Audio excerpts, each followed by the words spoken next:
เ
รถการจราจรที่2ขณะนี้จะมีขบวนรถเคลื่อน6 นาฬิกา 30 นาทีออกมาเทียบทางจราจรที่2ค่ะขณะนี้จะมีขบวนรถเคลื่อน6 นาฬิกา 30 นาทีออกมาเทียบทางจราจรที่2ค่ะท่านที่อยู่บริเวณทางรถโปรดยืนให้พ้นจากขอบทางจราจรสถานีค่ะ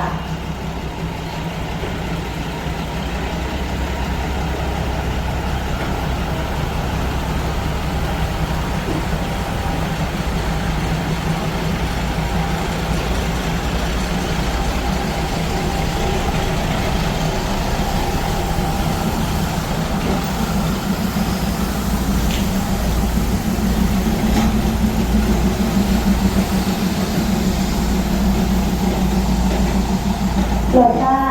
ผู้โดยสารที่มีความประสงค์จะโดยสารกับขบวนรถที่16 นาฬิกา 30 นาทีจากสถานีมหาชัยไปทางสถานีวงเวียนใหญ่